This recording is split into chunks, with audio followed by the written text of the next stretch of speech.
So good morning everybody. कोई question था आपके लिए? कल तो एमएस एक्सेल देखा था हमने, तो आपने प्रैक्टिस कर लिया उसको थोड़ा? कितने बच्चों ने कल एमएस एक्सेल प्रैक्टिस करा? How many of you? Oh my God, so poor.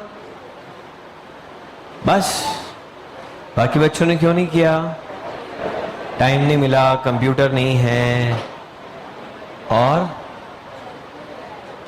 ऐसे मत करो बेटा, नहीं तो वो अपना, चलो फिर अब अपन एक्टिविटी अब क्लास टाइम में नहीं किया करेंगे, अलग संडे शाम को दोपहर को बुला के करूंगा मैं, क्योंकि ये तो अपना वेस्ट हो गया टाइम। 1-2 घंटे हमने पढ़ा, 5% बच्चों ने उसको करा, 95% बच्चों के लिए तो वो वेस्ट हो गया, zero. If you don't do it within 2-3 days, even whatever we are studying, 2-3 दिन में अगर आप नहीं करते हो, सब शून्य हो जाएगा एकदम। तो समय खराब हो गया अपना कल। Okay, will not do it again, और will do it at some other time जहां सिर्फ इंटरेस्टेड बच्चे ही आएंगे। और कुछ क्वेश्चन नहीं था अपने पास इसके अलावा होमवर्क में? नहीं। चलो अभी हम लोग देखते हैं एक नया कंसेप्ट। अब जो कंसेप्ट हम पढ़ने जा रहे हैं, एग्जाम में जहां तक मैं समझता हूं अभी तक तो ये कभी नहीं पूछा गया, नेवर एवर, कि लीज फाइनेंस में इफेक्टिव रेट का कंसेप्ट आपको लगाना पड़े। But for the sake of knowledge हम इसको पढ़ रहे हैं। If you find this concept difficult, if you don't understand it, हाँ, क्योंकि घर जाके प्रैक्टिस नहीं करोगे तो बहुत डिफिकल्ट हो ही जाएगा फॉर श्योर। उधर शिफ्ट हो जाओ सब बच्चे। तो फिर ऐसे केस में बहुत मुश्किल पड़ेगा, तो आप इस कंसेप्ट को छोड़ सकते हो, क्योंकि मार्क्स के एंगल से ये इंपॉर्टेंट नहीं है, नॉलेज के एंगल से अच्छा है। हाँ नहीं, मैं तो पढ़ाऊंगा, मैं पूरा बताऊंगा, इन डेप्थ एट लेंथ बताऊंगा, सो दैट जो इंटरेस्टेड हो कम से कम उनको तो हो जाए, बाकी जो नहीं इंटरेस्टेड हो उनका थोड़ा समय खराब होगा, उसका आप कुछ नहीं कर सकते। देखो, मान लो किसी बैंक में, आप लिखो पहले टाइटल अपनी कॉपी में, हम टाइम वैल्यू ऑफ मनी का एक कंसेप्ट पढ़ रहे हैं। अभी हम सीए फाइनल से निकल करके वापस सीए आईपीसीसी में पहुंच गए। थोड़ी देर के लिए आप मानो कि आप आईपीसीसी में हो। नहीं तो मतलब फिर तो आपको ये आता है कंसेप्ट। चलिए तो फिर आगे पढ़ते हैं। Look at question number 23। बताओ ना? तो बताओ मतलब आपने मान लिया कि आप आईपीसीसी में हैं। लिखो, इफेक्टिव रेट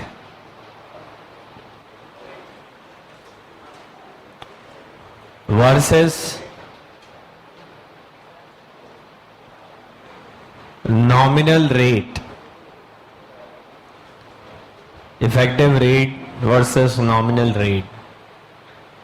एक्चुअली हम कंपाउंडिंग की फ्रीक्वेंसी के बारे में पढ़ना चाहते हैं। कंपाउंडिंग की फ्रीक्वेंसी, अभी तक क्या हो रहा है कि हम मान रहे हैं 1 साल में 1 बार ब्याज लगाया जाता है, लेकिन क्या होगा अगर 1 साल में 1 से ज्यादा बार ब्याज लगाया जाए? What if the interest is compounded half yearly, that is twice a year, or if it is compounded quarterly, 4 times a year, or if it is compounded monthly? तो फिर क्या होगा? एक छोटे से एग्जांपल से हम बात समझते हैं। मान लो किसी बैंक में आपने एफडी करी 1 लाख रुपए की, FD 1 lakh at the rate of 12% per annum,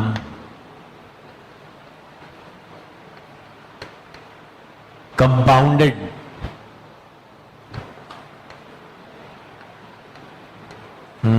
quarterly। क्या मतलब इसका? बैंक 12% ब्याज साल में 4 बार लगाएगा। क्वार्टरली है ना, तो साल में 4 क्वार्टर होते हैं, तो 12% ऐड, फिर 12% ऐड, फिर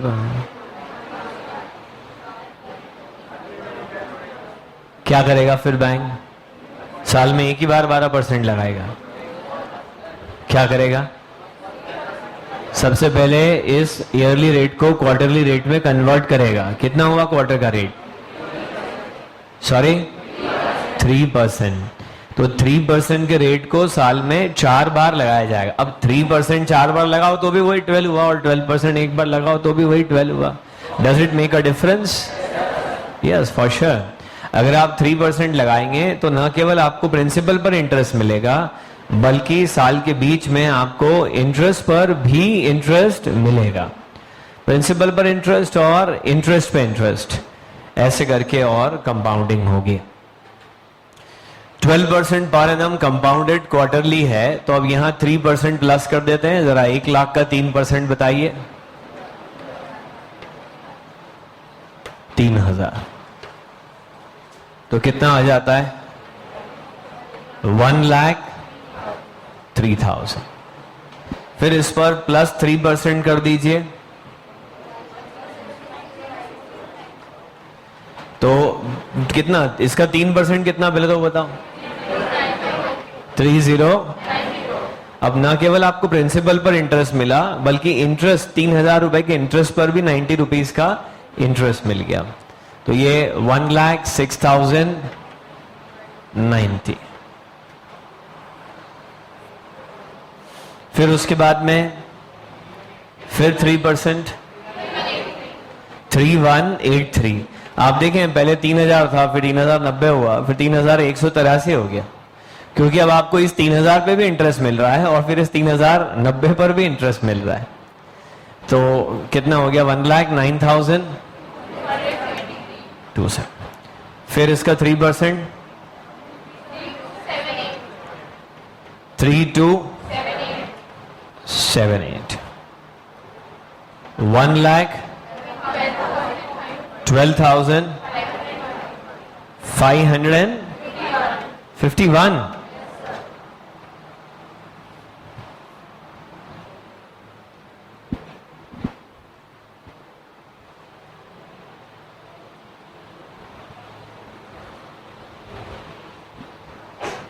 एक 1,12,551। अब किसी ने आपसे पूछा यार तुमने एफडी करी थी तो क्या ब्याज कमाया?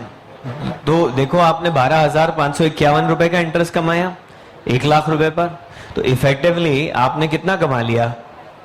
12.55% पर एनम कमा लिया आपने। क्या कहते हो आप? तो कोई आपसे पूछेगा कि यार तुमने एफडी करी थी तो उस पर कितना कमा लिया, आप बोलोगे कि वैसे बैंक ने बोला तो था कि 12%, पर अपने को घर में पड़ा 12.55%। दो रेट हो गए, एक रेट बोला था और एक रेट अपने को पड़ा। अब दो रेट बोला था और पड़ा तो बड़े अच्छे स्टैंडर्ड नाम नहीं हुए। जो रेट बोला था, जो एक्चुअली नहीं रियलाइज हुआ, उसको बोलेंगे nominal. Nominal means something which is not actually you are getting, which is only on papers। और जो रेट असरदार रहा आपके ऊपर मिला आपको, उसको क्या बोल दिया गया? Effective. This quoted rate is nominal and this rate which you are actually realizing is the effective rate। तो डिफरेंस समझ में आया नॉमिनल रेट और इफेक्टिव रेट के बीच में? इसको मैं बोलूंगा 12.55% पर एनम कंपाउंडेड ईयरली। मतलब 12% कंपाउंडेड क्वार्टरली की जगह 12.55% कंपाउंडेड ईयरली इंटरेस्ट मिले तो भी इफेक्टिवली मेच्योरिटी पर आपको उतना ही अमाउंट मिलेगा। व्हाट डू यू से? एक बैंक आपको ऑफर दे रहा है कि अरे ये 12% वाले को छोड़ो, हमारे पास आ जाओ, हम 12.4% 12.4% पर एनम कंपाउंडेड ईयरली देंगे। क्या आप उस बैंक के पास जाना चाहेंगे? यस और नो? नॉट एट ऑल, क्योंकि पहले बैंक में आप एक्चुअली कमा रहे हैं 12.55% पर एनम कंपाउंडेड ईयरली। दूसरा बैंक बोले हमारे पास आ जाओ, हम 12.551% per annum compounded yearly interest देंगे। क्या दूसरा बैंक बेहतर है पहले के कंपैरिजन में? क्वेश्चन में फिर से पूछता हूं, शायद आप एब्सेंट माइंडेड थे। एक बैंक में आपको एफडी का ऑफर है 12% पर एनम कंपाउंडेड क्वार्टरली का। दूसरा बैंक ने बोला उस बैंक को छोड़ो, वो 12% देते हैं, हमारे यहां आओ, हम 12.551% देंगे per annum compounded yearly. Is it actually better और वर्स और इक्वल? इक्वल। इसमें कहीं कुछ ल्यूक्रेटिव नहीं है, वो ब्याज पे ब्याज चढ़ा के आपको वहीं पहुंचा देंगे जो ये एक बार ब्याज चढ़ा करके आपको देने वाले। अब हर बार एफडी बना के तो इफेक्टिव रेट निकालेंगे नहीं, वी नीड अ फॉर्मूला जिससे हम इफेक्टिव रेट निकाल सकें। And the formula is effective rate is equal to 1 plus nominal rate divided by m raised to the power m whole minus 1.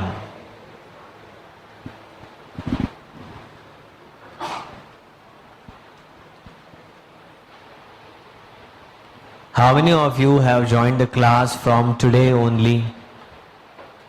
Okay, few. Lease finance हम लोग पढ़ रहे हैं और आज से इस चैप्टर ने एक नया टर्न लिया है।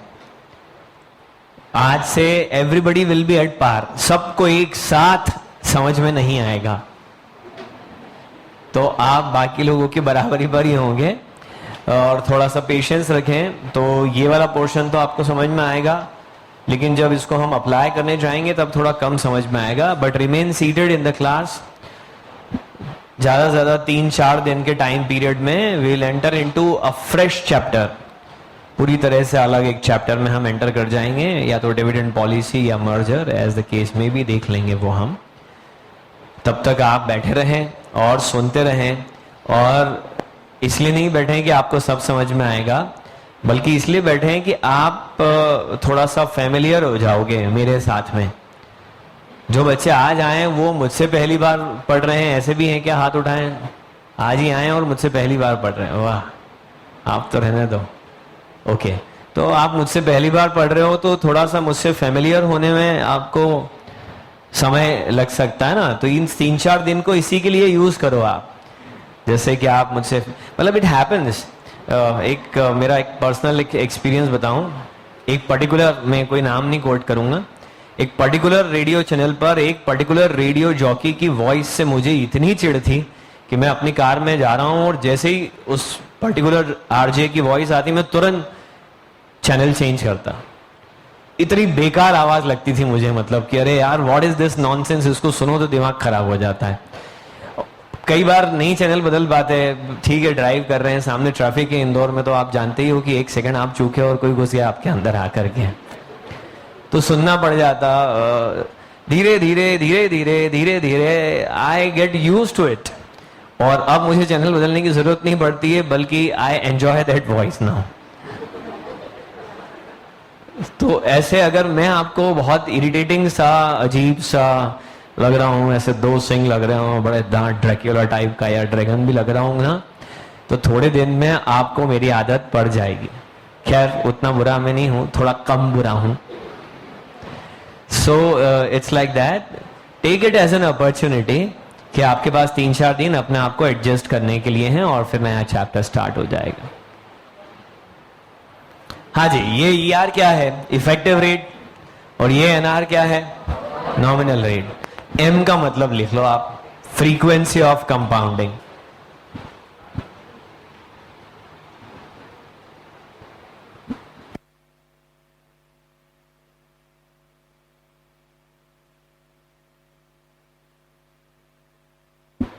क्या लिखा आपने?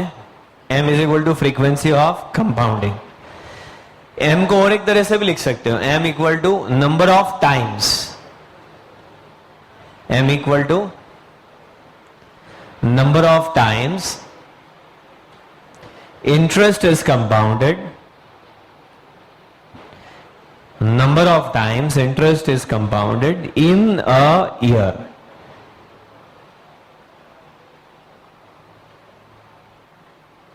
जैसे इस केस में नॉमिनल रेट है 12%, तो 1 प्लस 0.12। कीप इन माइंड, जब भी 1 प्लस R होता है ना, तो वो R कभी भी परसेंट में नहीं लिखना है, 1+12 नहीं करना है आपको, 1+0.12 करना है। 1+R जब भी कभी हो तो वहां हमेशा पॉइंट्स में ही लिखना होता है, आपको परसेंट में नहीं लिखना होता है, इसलिए 12 नहीं लिखेंगे। नॉमिनल रेट कितना लिखेंगे? 0.12। कितनी बार साल में कंपाउंड हो रहा है? 4 बार। तो this is 1.03 raised to the power 4 minus 1.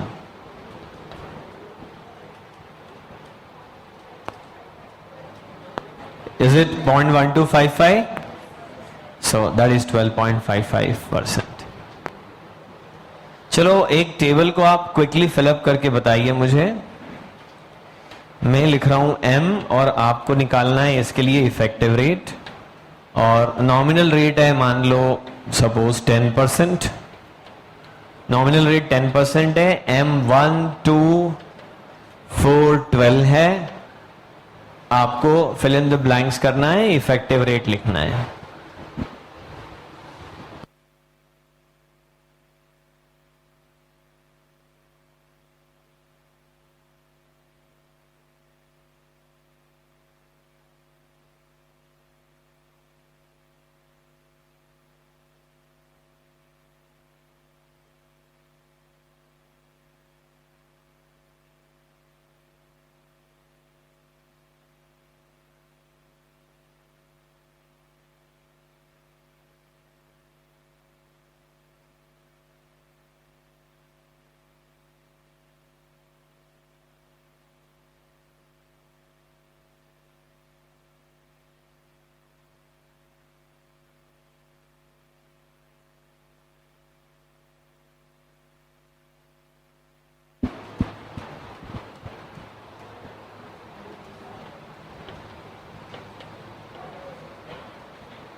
.38. Is it 10.38? 36? 38?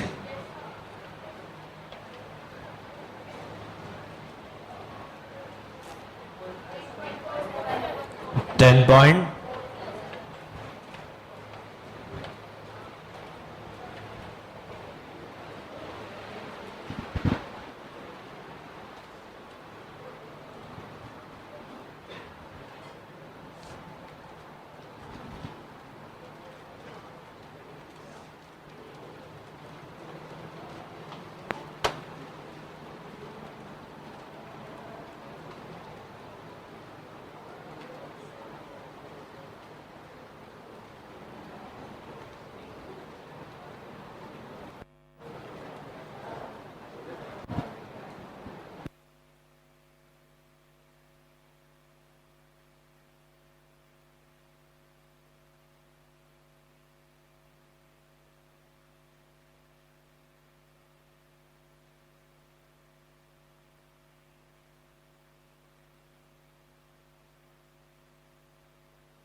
.25, 10.38 and 10.47। क्या ये आंसर आता है?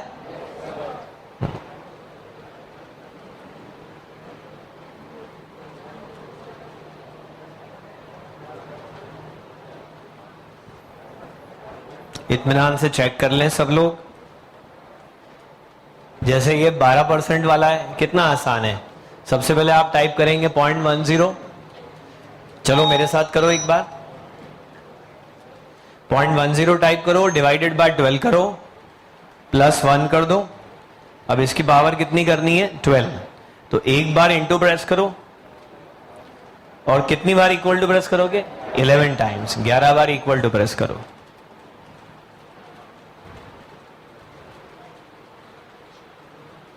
आपका कैलकुलेटर भूल गए?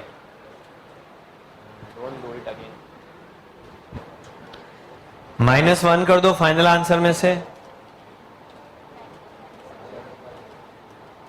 क्या 10.1047 आ गया? This is 10.47% effective rate. अब आप ऑब्जर्व करें कि जैसे जैसे m बढ़ रहा है वैसे वैसे इफेक्टिव रेट भी बढ़ रहा है। रेट वही 10% की है, लेकिन यहां आपने 10% को एक बार अप्लाई, मतलब 10% को पहले 2 हिस्से में तोड़ा और फिर अप्लाई करा। यहां 10% को 4 हिस्से में तोड़ दिया, 2.5% को 4 बार अप्लाई करा। ये एक छोटी सी बात दिमाग में रखना कि जो फ्रीक्वेंसी ऑफ कंपाउंडिंग दी है, पहले आपको रेट को उससे डिवाइड करना पड़ेगा, तभी रेट को आप यूज कर पाएंगे। जैसे यहां बोला था 12% पर एनम कंपाउंडेड क्वार्टरली, तो क्या आपने 12% को 4 बार लगा दिया? नहीं, सबसे पहले 12% को 4 से क्या करा आपने? डिवाइड। यहां 10% को एक ही बार लगाया, यहां 10% को 2 से डिवाइड करा और 5% को 2 बार लगाया। यहां 10% को 4 से डिवाइड करा और 2.5% को 4 बार अप्लाई करा। यहां 10% को 12 से डिवाइड करा, कितना आया? 0.83 आया क्या? 10% को 12 से डिवाइड करा तो 0.83% आया, और 0.83% को आपने फिर क्या करा? 12 बार अप्लाई करा। आप ऑब्जर्व करें, जितनी ज्यादा बार आप कंपाउंडिंग करेंगे एक साल के विदिन, इफेक्टिव रेट उतनी ज्यादा होगी, क्योंकि ज्यादा फ्रीक्वेंटली ब्याज पे ब्याज, ब्याज पे ब्याज, ब्याज पे ब्याज आपको मिलता चला जाएगा। तो इसके नीचे आप एक नोट लिख सकते हैं, with increase in frequency of compounding। English में ही लिखेंगे हम, अगर हिंदी मीडियम स्टूडेंट्स को लिखने के बाद न समझ में आए तो मुझे बोलना, मैं हिंदी ट्रांसलेशन कर दूंगा। with increase in frequency of compounding,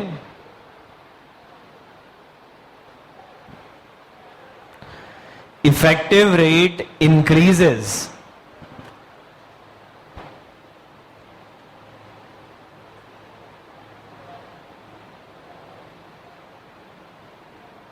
with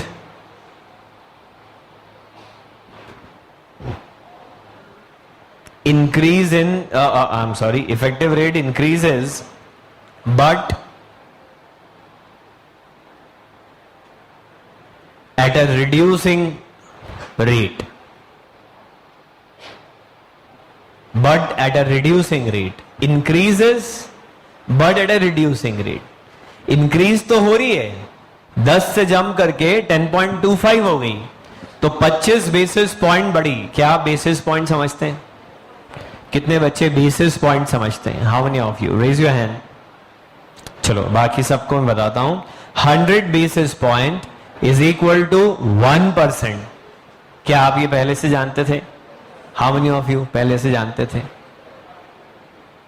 अच्छा, बाकी लोग नहीं जानते तो फिर नोट कर लो इसको कहीं पर। 100 basis point equal to 1%। Newspaper में अक्सर ही खबर होती ना, रिजर्व बैंक ऑफ इंडिया ने repo rate 25 basis point reduce करी, इंक्रीज करी। 25 बेसिस पॉइंट मतलब एक्चुअली 0.25%। हाँ, तो मैं क्या बोल रहा हूं कि देखो रेट बढ़ तो रही है, लेकिन पहले 10 से बढ़ी 25 पॉइंट, और फिर 25 पॉइंट के बाद बढ़ी सिर्फ 13 point. Can you observe this? मतलब it is not accelerating, it is retarding. बढ़ रही है, लेकिन पहले बड़ा जंप, फिर और छोटा जंप, और फिर छोटा जंप, और फिर और छोटा जंप, और फिर 13 पॉइंट बढ़ने के बाद में ये कितने पॉइंट बढ़ी? 9 points only. Can you observe this? And if this is retarding, तो अगर आप इसकी कंपाउंडिंग डेली करने लग जाओ, मंथली की जगह पर आवर कंपाउंडिंग करो, per minute, per second, mini second, micro second, nano second, pico second, infinite times compounding कर दो एक साल के अंदर। अगर आप कितनी बार कंपाउंडिंग कर दो एक साल में? या तो मेरे कान खराब है या आपका मुंह सुनाई नहीं दे रहा है। कितनी बार कंपाउंडिंग कर दें? इन्फिनिट टाइम्स कंपाउंडिंग कर देना तो भी ये रेट 10.47 से बढ़ के 5000% नहीं हो जाएगी। ये कुछ 10.55%, 10.59% जैसे कुछ होगी, because it's not accelerating, it's retarding. Acceleration और रिटार्डेशन में डिफरेंस समझते हो ना? बढ़ती हुई रेट से बढ़े वो एक्सेलरेशन है। पहले 10 बढ़ा, फिर 15 बढ़ा, फिर 17 बढ़ा, फिर 25 बढ़ा, एक्सेलरेटिंग। और गिरती हुई रेट से बढ़े उसको क्या बोलते हैं? रिटार्डिंग। रिटार्डेशन है रेट में, लेकिन है trend increasing.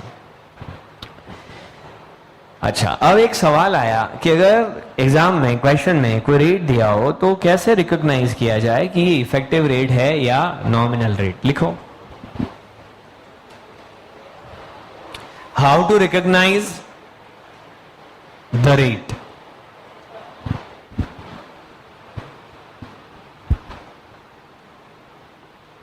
How to recognise the rate.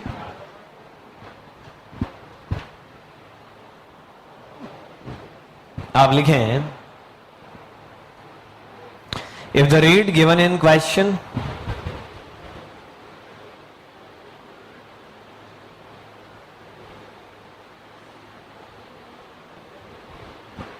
is compounded once in a year only,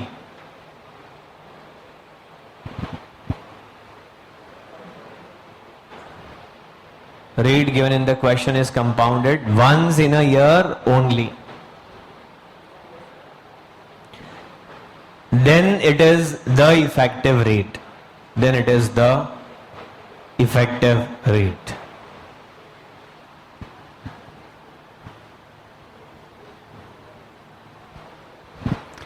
And if the rate given in question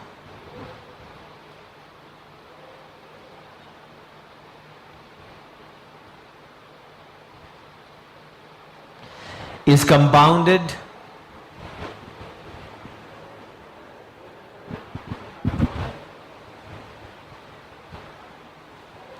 more than once,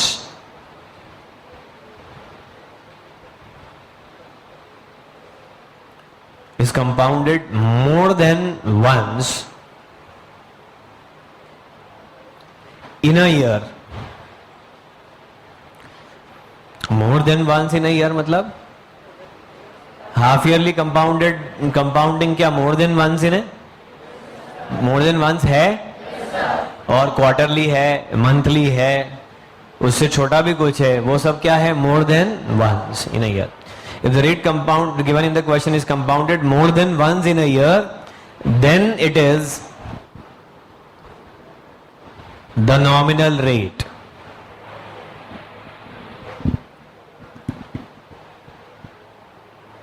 ये देखो ना example, 12% per annum compounded quarterly, साल में 4 बार लगाना पड़ रहा है इस रेट को, तो हमने इसको क्या कहा था? Nominal rate.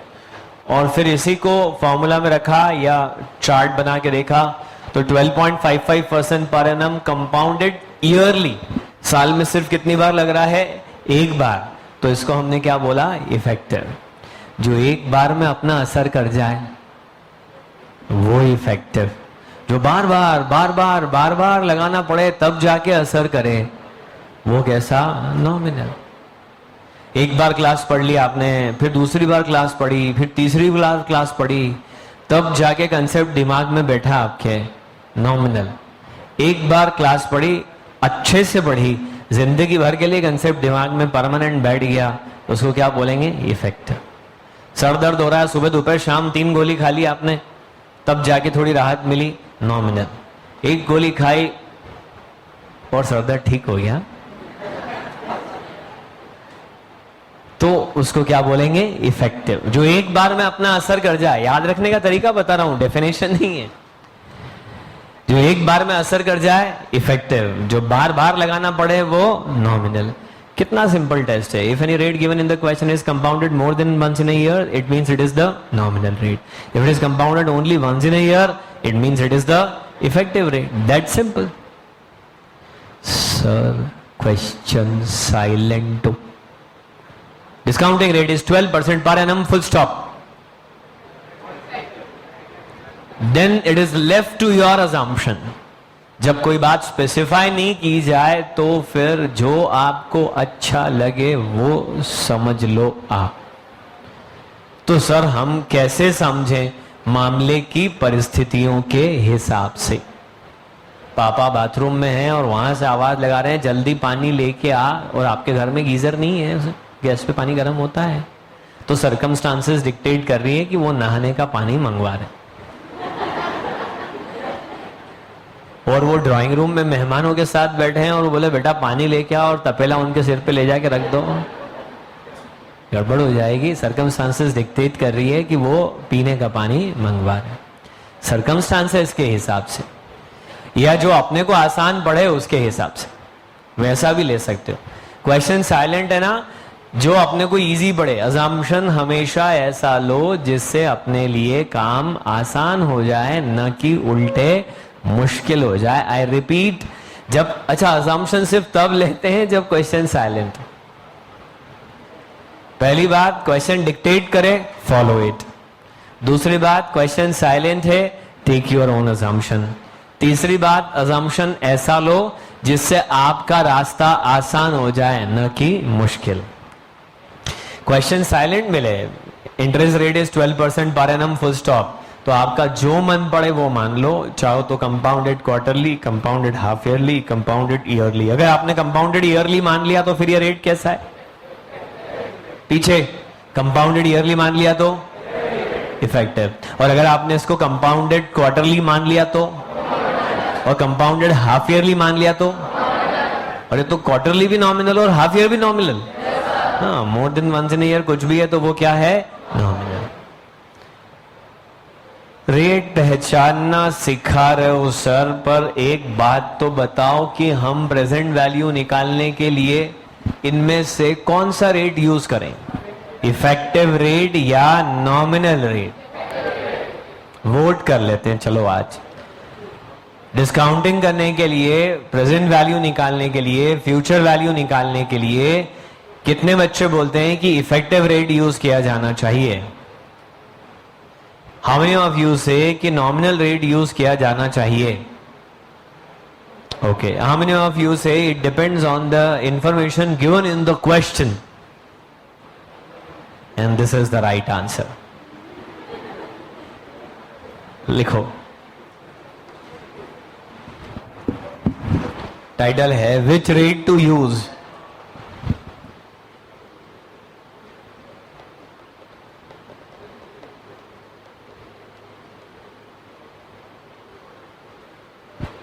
नंबर 1, पहला पॉइंट लिखें, for a single amount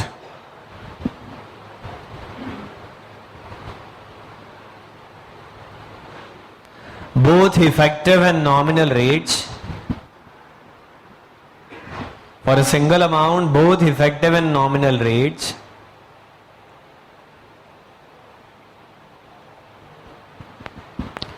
will give same answer.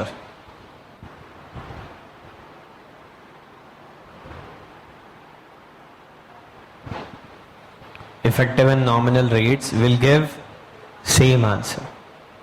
कोई भी यूज कर लो, कोई फर्क ही नहीं है। Sir I don't believe it. Question लिखवा देता हूं मैं एक इस पे, लिखो question 1, calculate future value of ₹1 lakh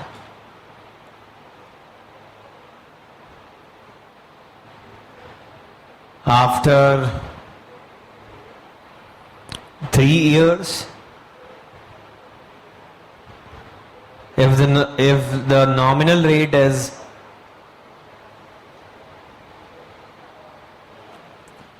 12% per annum compounded quarterly,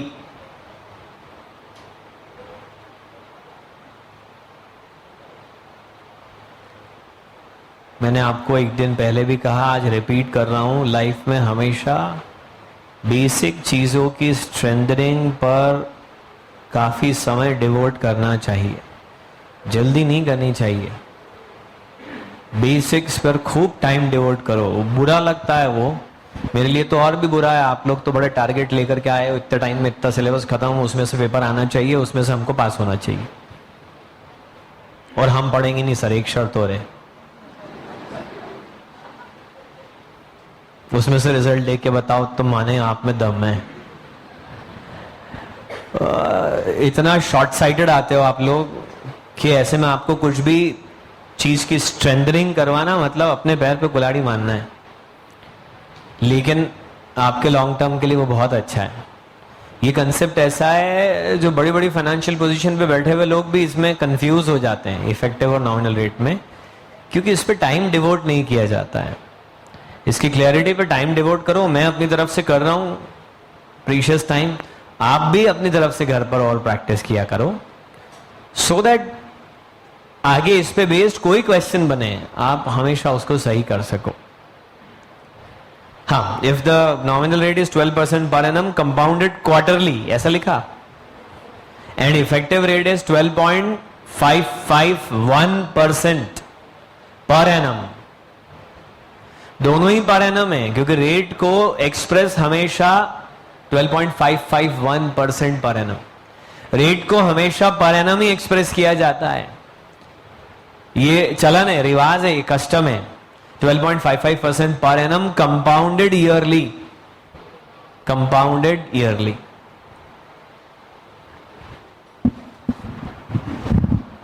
देखो, अगर अब हम इफेक्टिव रेट यूज कर लें तो future value is equal to present value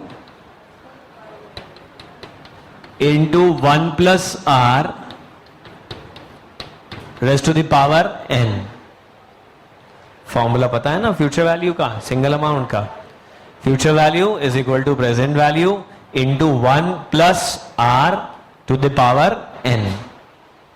3 साल है और 1 साल का रेट 12.551% है।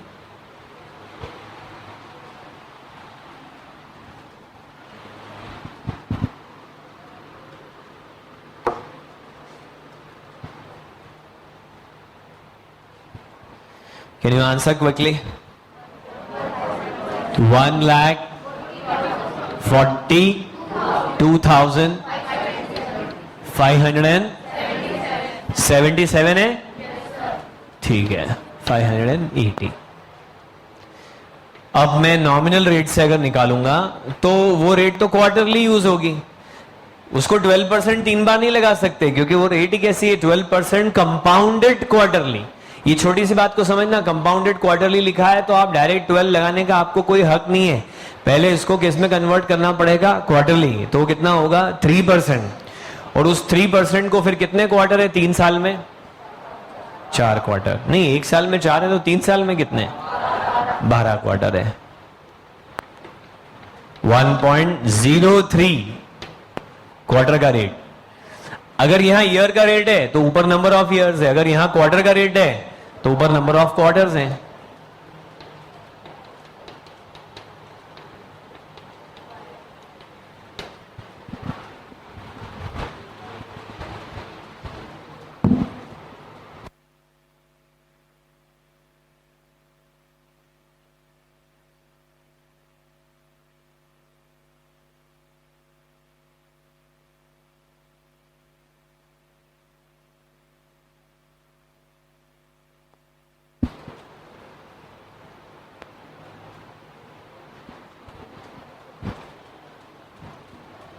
आता है 1,42,000 again, same answer. It doesn't make any difference, क्योंकि वो रेट छोटा है मगर ज्यादा बार लगेगा, दूसरा वाला रेट बड़ा है मगर कम बार लगेगा, तो दोनों के रिजल्ट क्या आएंगे, सेम। चाहे आप फ्यूचर वैल्यू निकाल रहे हो चाहे आप प्रेजेंट वैल्यू निकाल रहे हो, इससे कोई फर्क नहीं है। कोई भी रेट यूज कर लो, if it is a single amount it hardly matters. Any doubt? Feel free to ask anything in the class if you have in your mind. चलो, अब पॉइंट नंबर 2, ये तो पॉइंट नंबर 1 हो गया single amount वाला। अब लिखिए अपनी कॉपी में point number 2।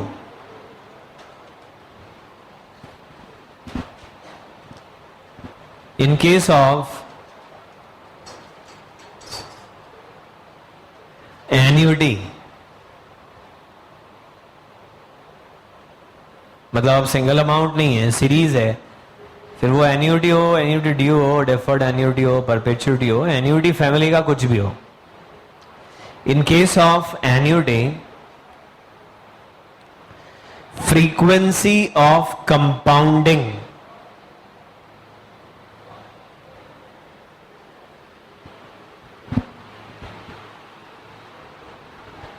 must be equal to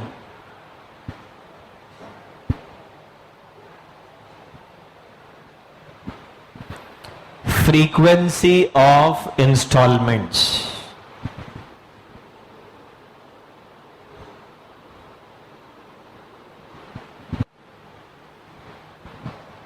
आप अपने घर से निकले और यह तय हुआ कि हर 5 किलोमीटर पर आपका एक दोस्त सड़क पर मिलेगा, उसको गाड़ी में लेना है। ऐसे 10 दोस्त आपके हैं, 5 किलोमीटर, 10, 15, 20, 25, 50 किलोमीटर तक बस लेके चले आप। भगवान जाने क्या ले जा रहे हो, मिनी बस, 10 दोस्तों को बैठा के ले जाना है। उनकी फ्रीक्वेंसी कितनी है? 5-5 किलोमीटर। और आपने तय करा कि मैं हर 10-10 किलोमीटर पे ब्रेक लगाऊंगा। गड़बड़ हो जाएगी, बीच में एक एक दोस्त क्या होगा, छूट जाएगा। और अगर आपने बोला मैं हर 2.5 किलोमीटर पे ब्रेक लगाऊंगा, तो बीच का एक एक ब्रेक वेस्ट हो जाएगा अननेसेसरीली। जो उनकी फ्रीक्वेंसी है उनको इकट्ठा करने के लिए वही आपकी फ्रीक्वेंसी होनी चाहिए। यस और नो? ऐसा यहां पर भी है। अगर इंस्टॉलमेंट क्वार्टरली चल रही हो तो एक ऐसी रेट लाओ विच इज कंपाउंडेड क्वार्टरली। अगर इंस्टॉलमेंट्स हाफ ईयरली चलती है तो रेट भी कंपाउंडेड हाफ ईयरली चाहिए। अगर इंस्टॉलमेंट एनुअली चल रही है तो रेट भी कंपाउंडेड एनुअली चाहिए, मतलब effective rate, otherwise nominal rate. दोनों की फ्रीक्वेंसी क्या होना चाहिए? मैच। लिखो फॉर एग्जाम्पल इफ, लिखो for example if installments occur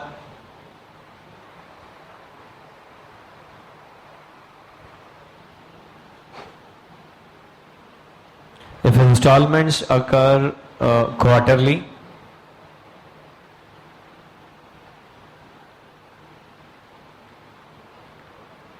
then we should use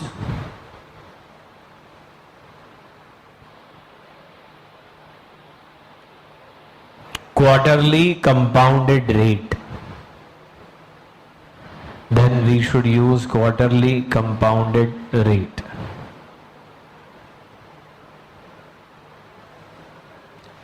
And if installments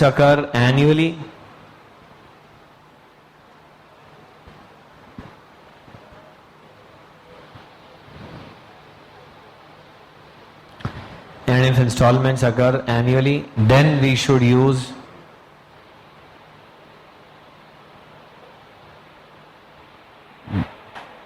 annually compounded rate.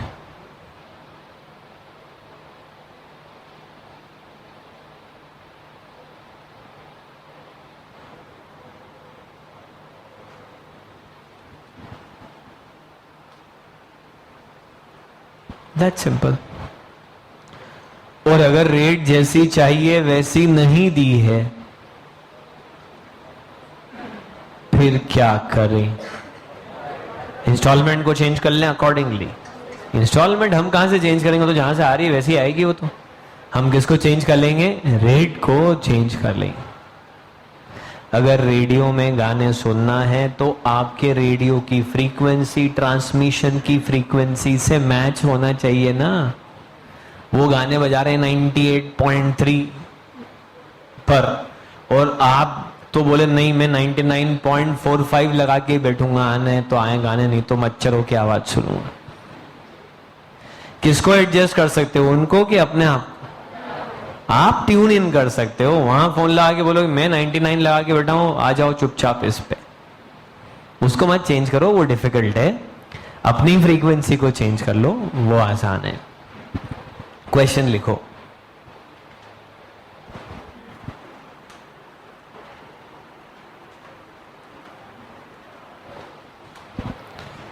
Calculate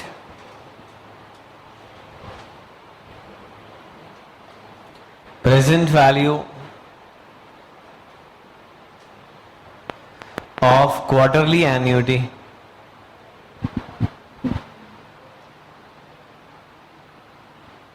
present value of quarterly annuity। बेटा ऐसा कुछ नहीं बोला जो 4-5 कॉपियां देखनी पड़ जाए। Present value of quarterly annuity, यही बोला बस। लिख लिया यहां तक? ऑफ ₹1,000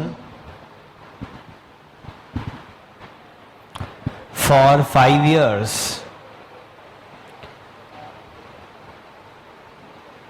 बोलो नंबर ऑफ इंस्टॉलमेंट्स कितनी? 20. Sure? Okay. Number of installment कितनी है? 20. क्लास में आप जितना बोलोगे, पार्टिसिपेट करोगे ना, बोलोगे आपस में नहीं, मतलब मुझसे, जितना पार्टिसिपेट करोगे उतना आपका लेवल ऑफ अंडरस्टैंडिंग बढ़ेगा. आप केवल आंखों से कोई इनपुट ले रहे हो और साथ में अगर आप मुंह से और कान से भी इनपुट लेना शुरू करोगे, आप बोलोगे तो आपका मुंह भी इन्वॉल्व होगा. ब्रेन को 3 जगह से सिग्नल मिलना चालू होंगे. Not only from your eyes but also from your mouth. और जो आप बोलेंगे वो आपको खुद को भी सुनाई देगा फ्रॉम योर ईयर्स. और 3 जगह से जब सिग्नल मिलेंगे तो ज्यादा अच्छे से उसकी ग्रेस्पिंग होगी. आप बचपन में चिल्ला चिल्ला के पहाड़े याद करते थे कि नहीं? टेबल्स 2 1 2 2 2 4. Never ever. अच्छे स्कूल में नहीं पढ़ा मतलब आपने.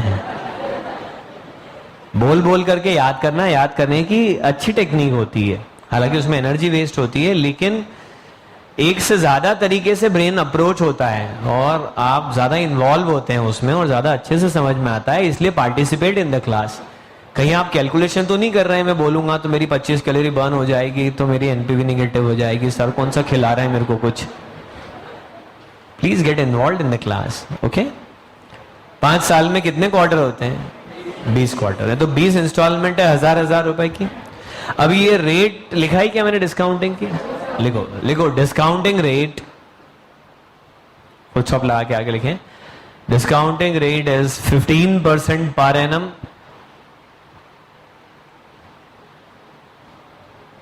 अगर क्वेश्चन यहीं छोड़ दे तो हम जो चाहे मान सकते हैं. तो हम क्या मानना चाहेंगे? इट इज कंपाउंडेड क्वार्टरली और it is compounded yearly. Quarterly क्योंकि हमको रेट वैसी चाहिए, लेकिन क्वेश्चन साइलेंट नहीं है. 15% पर एनम कंपाउंडेड ईयरली.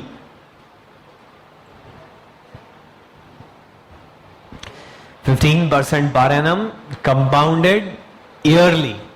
अब आ गए हम मुसीबत में क्योंकि इंस्टॉलमेंट चल रही है क्वार्टर क्वार्टर क्वार्टर क्वार्टर और रेट चल रही है सीधे ईयर. तो अब ये रेट को क्या हमको क्वार्टरली कंपाउंडेड रेट में कन्वर्ट करना पड़ेगा? यस और नो? कन्वर्ट करने के लिए हम फॉर्मूला यूज कर लेंगे. Effective rate is equal to 1 plus nominal rate upon m raise to the power m minus 1. लेकिन ये जो 15% है इसको कहां रखें? पीछे वालों 15 को इफेक्टिव की जगह रखें कि नॉमिनल की जगह? इफेक्टिव की जगह रखेंगे. How do you know that this is the effective rate? It is compounded once in a year only. चलो तो इसकी क्वार्टरली वाली रेट निकाल के बताओ. अच्छा बिना कैलकुलेशन करे बताओ इसकी क्वार्टरली वाली रेट एग्जैक्ट 15 ही आएगी या 15 से थोड़ी कम या 15 से थोड़ी ज्यादा?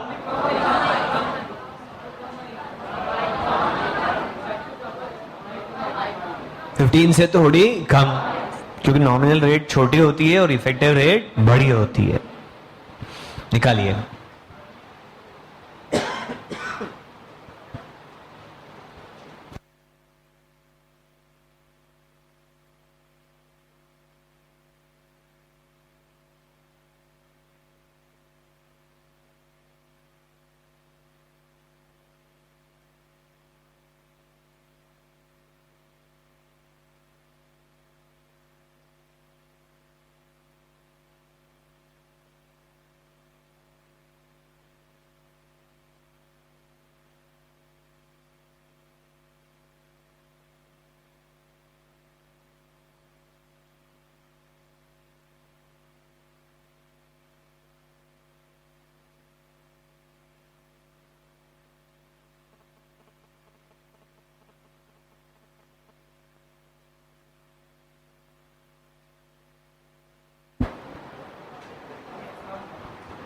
$14.22.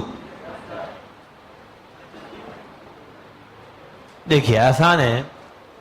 हाँ अगर आपने इफेक्टिव रेट 15 रख दिए तो गड़बड़ है बेटा. 0.15 रखनी पड़ेगी ना, क्योंकि फॉर्मूला में भी पॉइंट में ही कैलकुलेशन हुआ था पहले. 0.15 is equal to 1 plus nominal rate divided by कितना कर दूं? 4 पावर 4 माइनस 1।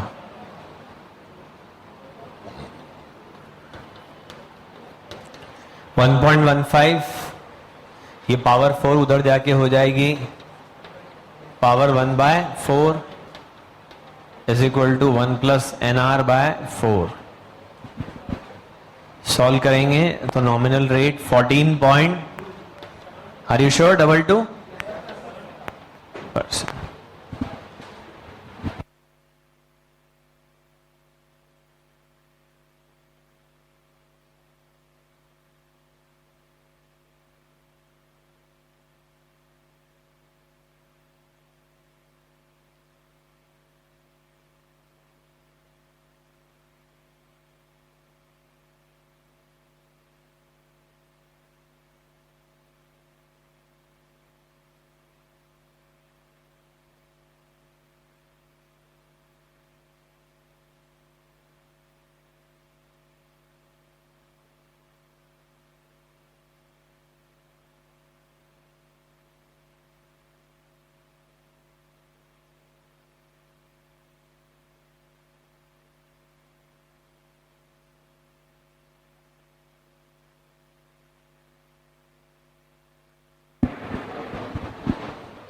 क्या सबका आंसर आ गया? 14.22। This is actually 14.22% per annum compounded quarterly. इस रेट को डायरेक्ट यूज नहीं करने का है, ये कंपाउंडेड क्वार्टरली रेट है, तो इसको कैसे यूज करेंगे? डिवाइडेड बाय 4 करके यूज करेंगे। जरा इसको 4 से डिवाइड कर दीजिए।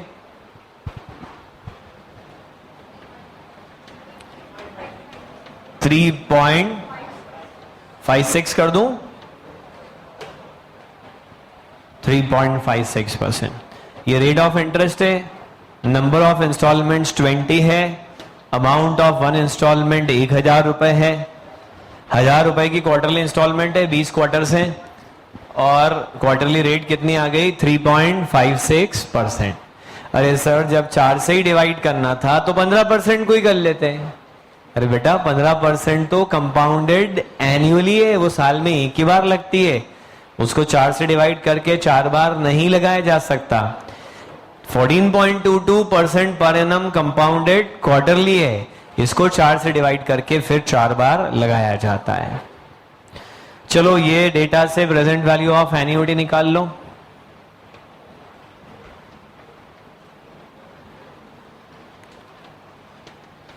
वन माइनस 1/1.0356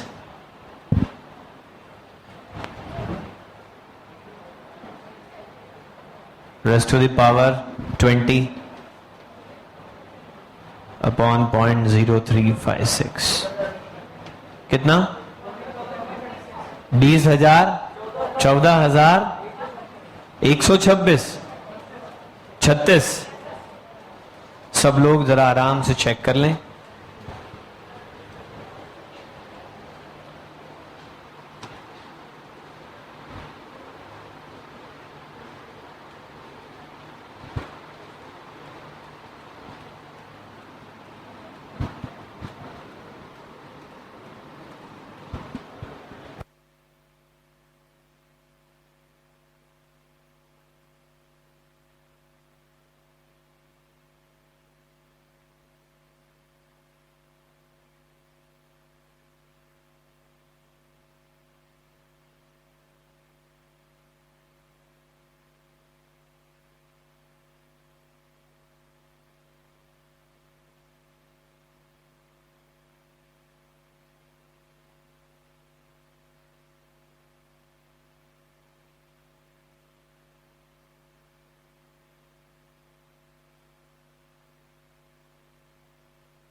बोलिए।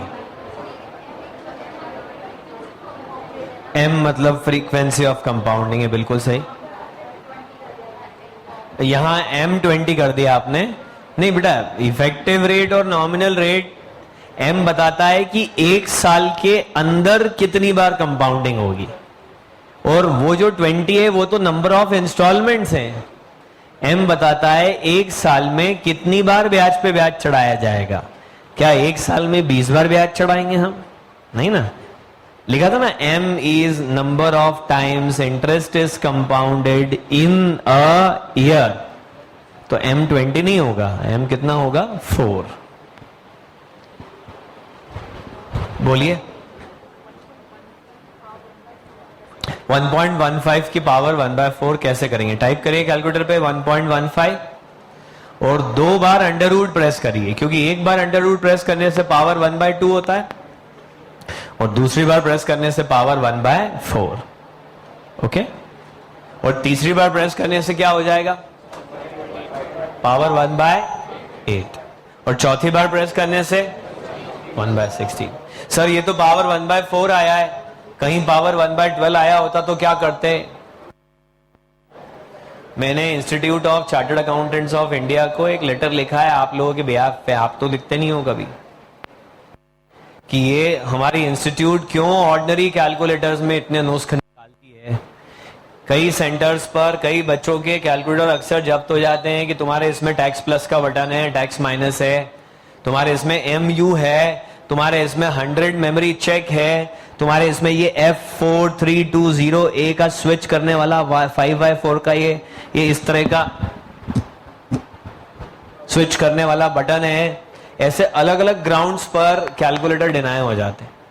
आई रोट अ लेटर कि ये सारे ऑर्डिनरी कैलकुलेटर है और ये सारे यूजलेस बटन्स हैं, इनसे कुछ नहीं होता है। क्या कोई महान कैलकुलेशन कर लिया आपने आज तक? Tax plus, tax minus, MU और स्लाइडर इधर उधर, F कट 5/4 कुछ कर लिया? कोई बड़ा खोज जिससे आपके 10-20 नंबर बढ़ गए हो IPCC में? सर हमको मालूम ही नहीं उनका करते क्या है।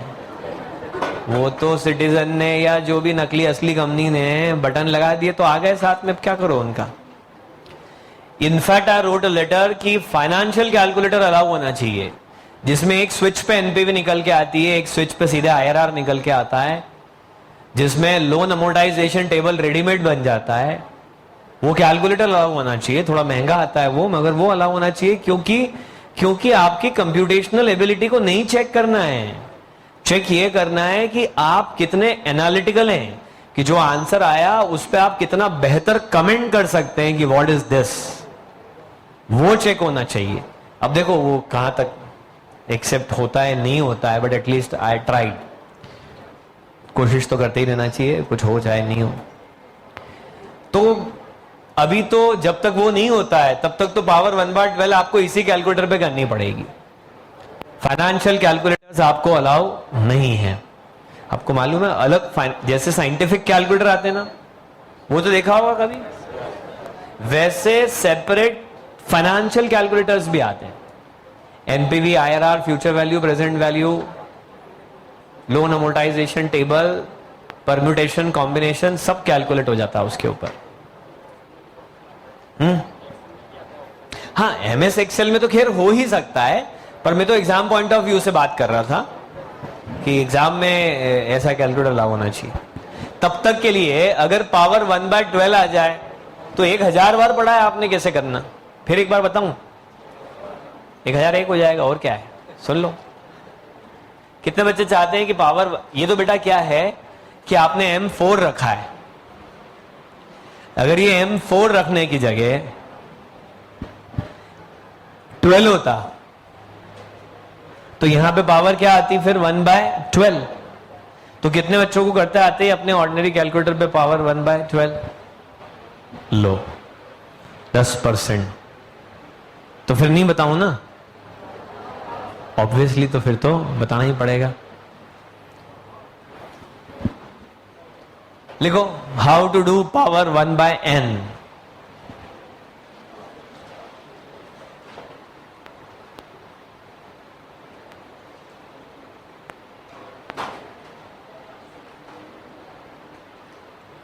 How to do power 1/n। 15 की पावर 1/12 करनी है फॉर एग्जाम्पल, है ना। तो सबसे पहले आप क्या करेंगे, 1.15 स्टेप नंबर 1 वो फिगर टाइप कर लेंगे जिसकी पावर लगानी है, और उसके बाद अंडर रूट का स्विच 12 टाइम्स प्रेस करेंगे।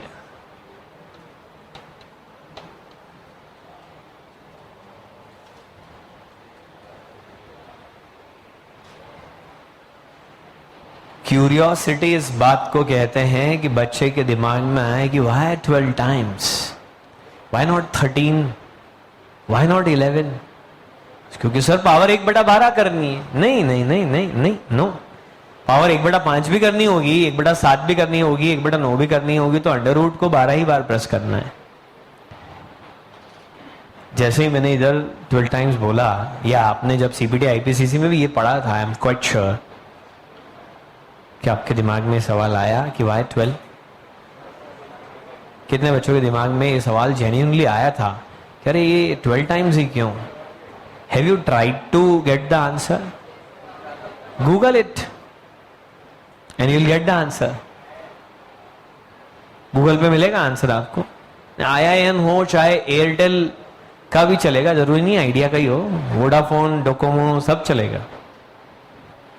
हाँ, मगर IN होना चाहिए, कोई ना कोई internet network. And you will find that there is a logic of differential calculus behind it. वो बहुत डीप कुछ लॉजिक है। जरूरी नहीं कि उस सवाल का जवाब आप समझ पाए, इंपॉर्टेंट ये है कि आपके पास सवाल हो। क्यूरियोसिटी सीखने का सबसे अच्छा टूल है, बी क्यूरियस। 12 बार अंडर रूट करो, करो, कर भी लो ना साथ में। 1.15 under root under root under root, 1 2 3 4 5 6 12, कितना आया? 1.00000000, 4 बार 0, 3 4, ऐसा आ गया। उसके बाद -1 करेंगे, उसके बाद मल्टीप्लाइड बाय पावर करेंगे, और पावर कितनी करना चाह रहे हैं हम यहां पे? 1/12। अब 1/12 से मल्टीप्लाई करना मतलब 12 से डिवाइड करना। So divide the result by 12। 1/12 से मेरा मतलब है जो भी पावर हो, 1/n। 1/5 हो तो 5 से डिवाइड करो। फिर क्या कर लो, +1, और फिर कर दो स्क्वायर, और वो भी 12 टाइम्स। स्क्वायर का स्विच है ना आपके कैलकुलेटर में? नहीं है? Are you sure? लगवा के लाना कल। अरे स्क्वायर का स्विच नहीं तो स्क्वायर कैसे करोगे? अच्छा, यू मीन टू से इनटू और इक्वल टू एक बार प्रेस कर दो तो एक बार स्क्वायर हो जाएगा, फिर दूसरी बार वापस इनटू और इक्वल टू प्रेस करो तो फिर स्क्वायर हो जाएगा, फिर तीसरी बार वापस इनटू और इक्वल टू प्रेस करो, ऐसे 12 बार करो। विश्वास मत करो, करो जल्दी जल्दी, and you will get the answer.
कितना आ गया?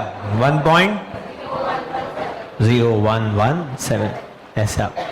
और इसके पीछे पता है लॉजिक क्या काम करता है? एक तरह से ये स्टेप नंबर 1 और 2 जब आप करते हैं ना, तो इस फिगर का लॉग कैलकुलेट हो जाता है, और log of x to the power y is equal to y into log of x। इसीलिए जब log कैलकुलेट हो गया तो फिर पावर से क्या कर दिया, मल्टीप्लाई। और फिर जब आप ये कर रहे हैं तो एक तरह से एंटीलॉग हो जाता है। तो पहले आपने इस नंबर का log कैलकुलेट करा, उसके बाद में पावर को इसमें मल्टीप्लाई कर लिया, उसके बाद में उसको एंटीलॉग कर लिया। तो ये जो प्रोसेस आप चला रहे हैं ये एक्चुअली लॉग और एंटीलॉग के कारण से चल रही है, और इसीलिए आपको ये आंसर मिल रहा है 1.0117 what ever it is. This is not the most accurate answer but still it is very good. हाँ चलो एक और क्वेश्चन लिखवाऊं मैं ऐसा ही आपको, इसमें और कोई डाउट है क्या आपको? हमारा रूल क्या है कि अगर एन्युटी है तो frequency of compounding frequency of installment के बराबर होना चाहिए, और अगर नहीं है तो उनको बराबर लाना पड़ेगा। क्वेश्चन नंबर 2 लिखिए। Calculate present value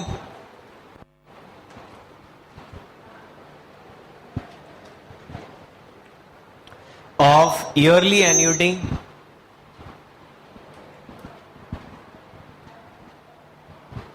of rupees 1000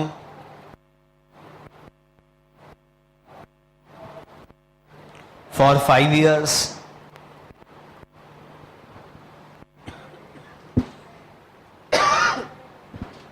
if the discounting rate is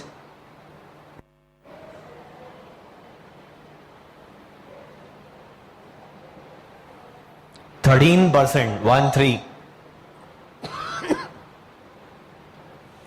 13% per annum compounded monthly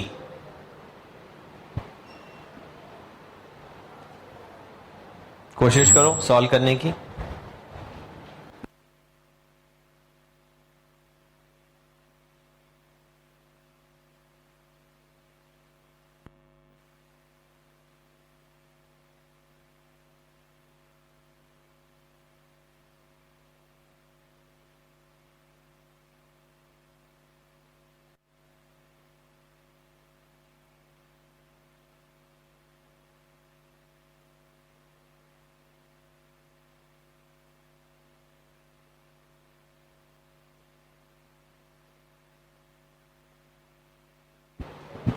three 4 5 0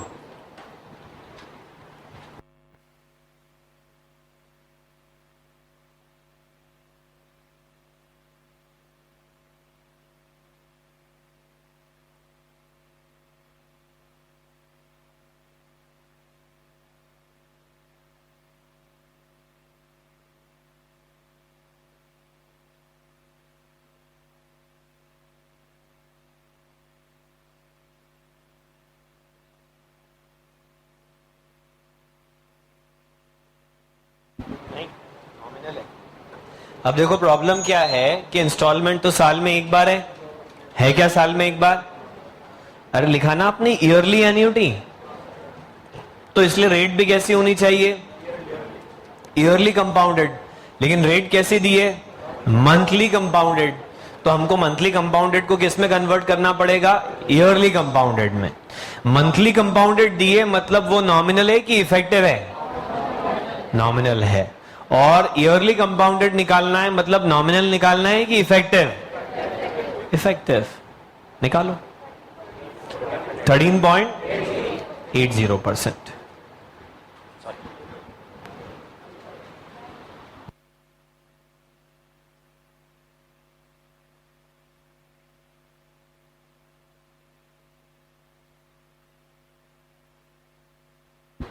देखो क्या करेंगे, हम बोलेंगे effective rate is equal to 1 plus nominal rate divided by m raised to the power m minus 1, तो आएगा 13.8%।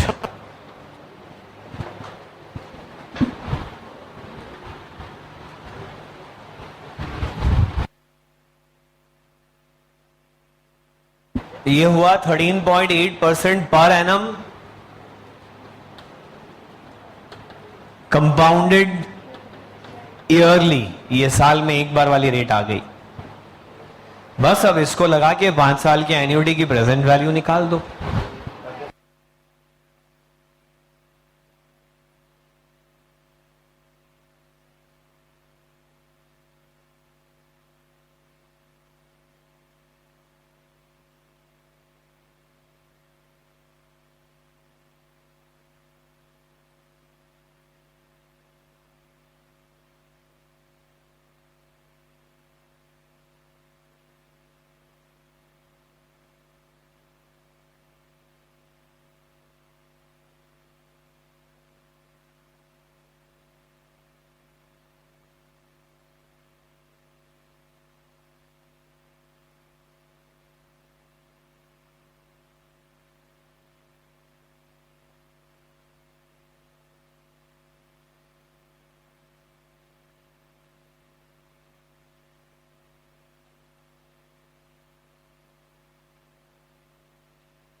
कहिए, मिल गया answer आपको? 13.8% आपने लगाया, 13.8% का 5 साल का फैक्टर निकाल लिया और उसको 1000 से मल्टीप्लाई कर दिया, तो 3450 आंसर आ गया क्या? अगर आप यहां कंफर्टेबल हो गए तो और एक डिफिकल्टी लेवल बढ़ाऊं फिर मैं? लिखो question number 3।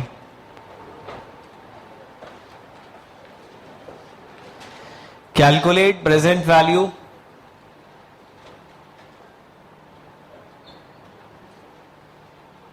of quarterly annuity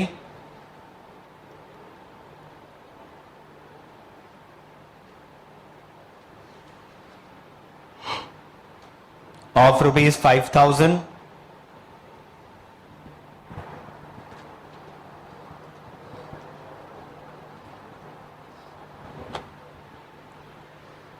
for 4 years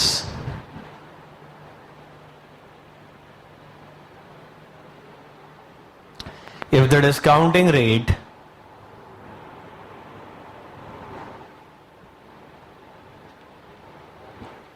is 12% per annum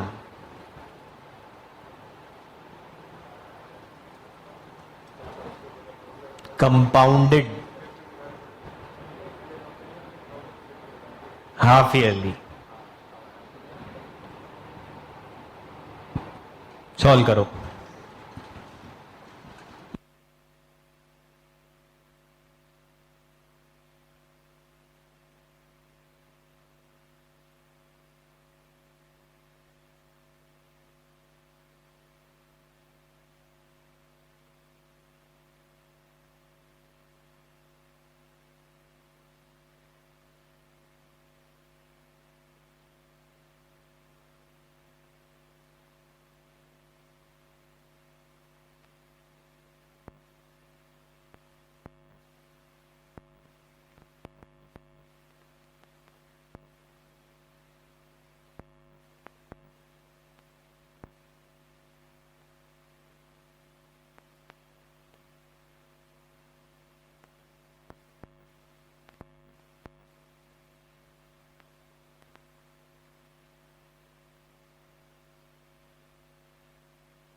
$12.36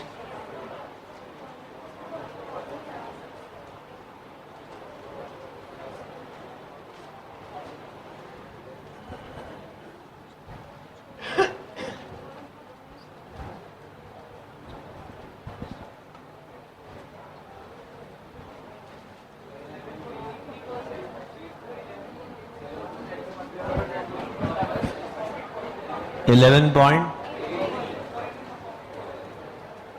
rate, बेटा रेट का ऐसा है कि चाहिए क्वार्टरली, डी है हाफ ईयरली, तो बेहतर होगा कि हाफ ईयरली रेट को पहले ईयरली रेट में लेके आओ और फिर जो ईयरली रेट आए उससे क्वार्टरली रेट बनाओ। Half yearly is a nominal rate, तो नॉमिनल से क्या निकालो, इफेक्टिव, और जो इफेक्टिव आए उससे वापस नॉमिनल निकालो, लेकिन अब की बार M4 रखो, फिर वो रेट को आप यूज कर पाओगे। क्योंकि रेट क्वार्टरली चाहिए ना, तो ये सिस्टमैटिक तरीका है क्वार्टरली रेट तक पहुंचने का। पहले आप कहेंगे effective rate is equal to 1 plus 0.12 divided by 2 raise to the power 2 minus 1। 12.36 है क्या? ये हो गया 12.36% पर एनम कंपाउंडेड ईयरली। फिर मैं इफेक्टिव रेट की जगह रखूंगा 0.1236 is equal to 1 plus nominal rate, लेकिन नॉमिनल कौन सी वाली चाहिए, क्वार्टरली वाली, -1। 11.83% पर एनम कंपाउंडेड क्वार्टरली। अब इस रेट को आप यूज कर पाएंगे डिवाइडेड बाय 4 करके। इसको डिवाइडेड बाय 4 करेंगे तो आर कितना है, 2.96%।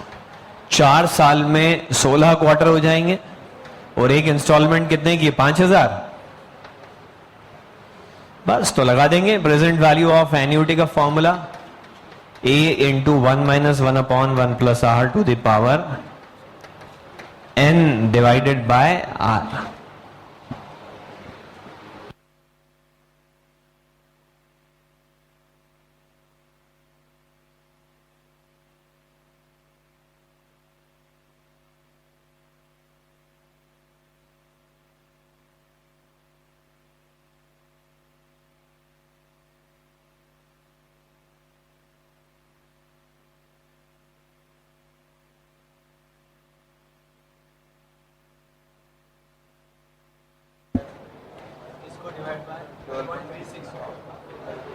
अगर आपने 12.36 को डायरेक्ट डिवाइडेड बाय 4 कर दिया तो ये कोई सा भी रेट नहीं आएगा, ये गलत होगा, क्योंकि 12.36% कंपाउंडेड एनुअली है, तो उसको तो 4 से डिवाइड कर ही नहीं सकते। एनुअली कंपाउंडेड मतलब उसको साल में एक ही बार इस्तेमाल करना है।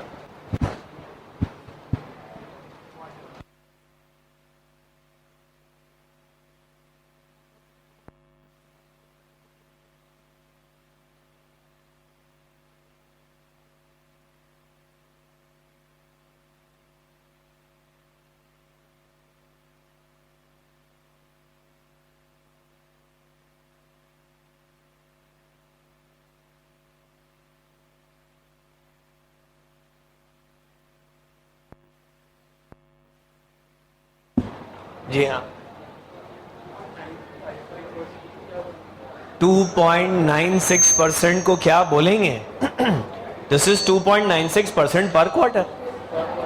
सिंपल, कंपाउंडिंग तो अब बोलने की जरूरत ही नहीं ना, पर क्वार्टर पे ही आ गए हम।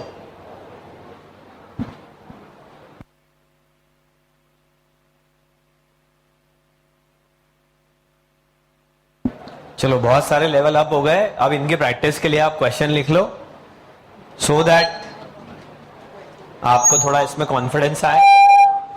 नहीं तो कल की तारीख में आप ढेर मिलोगे कि अरे पता नहीं क्या पढ़ा दिया, समझ में ही नहीं आया। वैसे पढ़ाने की पहले ही शुरुआत में वार्निंग दे दी थी मैंने, नहीं समझ में आया तो आप छोड़ सकते हो उसको। वापस बोल रहा हूं, नहीं समझ में आया तो छोड़ देना, don't bother about it.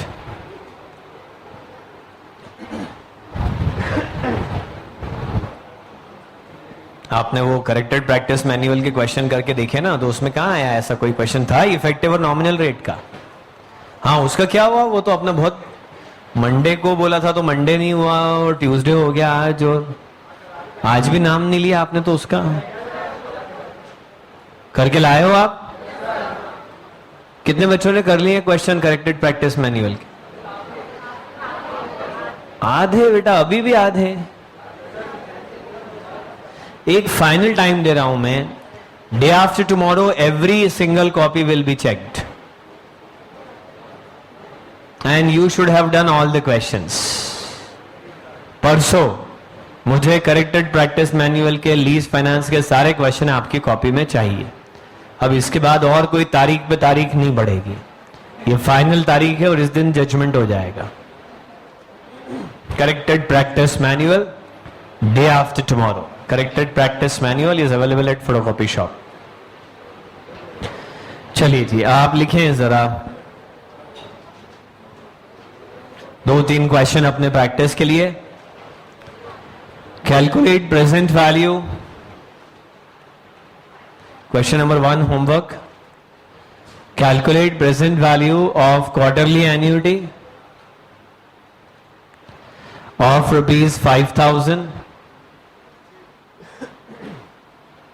Quarterly annuity of ₹5,000 for 6 years at the rate of 16% per annum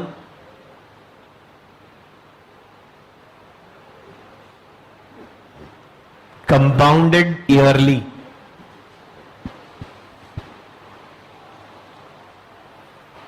At the rate of 16% per annum compounded yearly. दूसरा क्वेश्चन लिखें। Calculate present value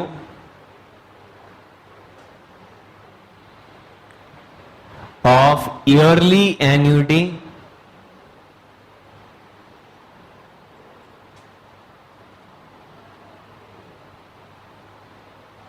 of ₹5,000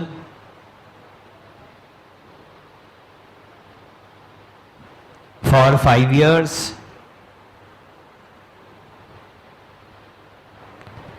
at the rate of 11% per annum compounded quarterly.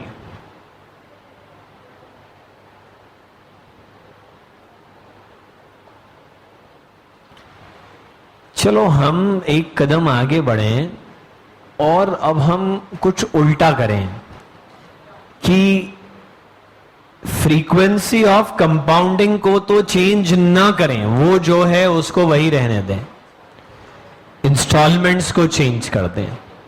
जो अभी सबसे पहला question लिखा है annuity में, वो क्या था? Calculate present value of quarterly annuity of ₹1,000 ना 5,000। नहीं, होमवर्क नहीं, क्लास वर्क की बात कर रहा हूं। 1,000 फॉर 5 years ना, at the rate of 15% per annum compounded yearly. हाँ, और इसका आंसर क्या आया था फाइनल? 1,4। हाँ, तो इस क्वेश्चन में आपने क्या किया था कि जो रेट है वो ईयरली की जगह किस में कन्वर्ट कर ली थी? क्वार्टरली में, and then you solve the question. अब हम उल्टा करके देखते हैं कि रेट को ईयरली ही रहने देते हैं और जो इंस्टॉलमेंट है उसको हम कन्वर्ट कर लेते हैं किस में? ईयरली इंस्टॉलमेंट में। कैसे कन्वर्ट किया जाए? लिखो एक फॉर्मूला। एनुअलाइज्ड इंस्टॉलमेंट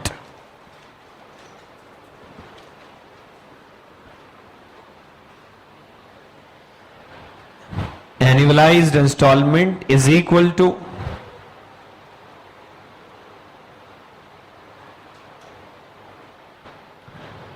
installment, चाहे फिर वो क्वार्टरली हो, हाफ ईयरली हो, मंथली हो, जैसे भी इंस्टॉलमेंट दी हो वो installment into M for frequency of compounding, into adjustment factor,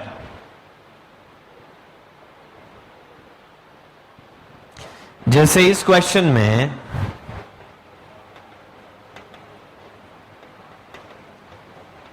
annualise instalment अगर मुझे निकालना है तो मैं क्वार्टरली इंस्टॉलमेंट लूंगा 1000। चूंकि ये इंस्टॉलमेंट क्वार्टरली है तो एम कितना हुआ 46251, कितना 4, मतलब 1000 रुपए साल में कितनी बार, 4 बार। मल्टीप्लाइड बाय क्या करना है, एडजस्टमेंट फैक्टर, वो है 1.0549, 1.0549।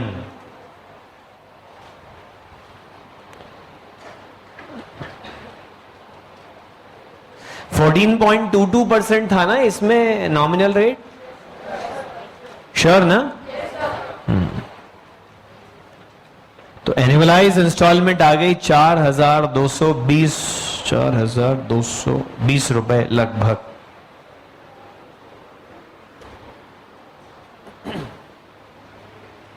अब एक बार एनुअलाइज इंस्टॉलमेंट आ गई है तो फिर कंपाउंडेड ईयरली वाले रेट से बड़े मजे से हम इसकी प्रेजेंट वैल्यू निकाल सकते हैं।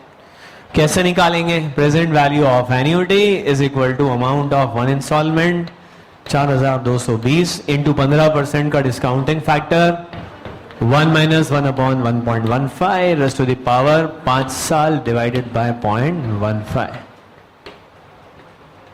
सॉल्व कर लो। 14146। अब देखिए लगभग सेम आंसर आ गया, तो थोड़ा सा डिफरेंस राउंडिंग की वजह से, कंसेप्ट की वजह से नहीं है।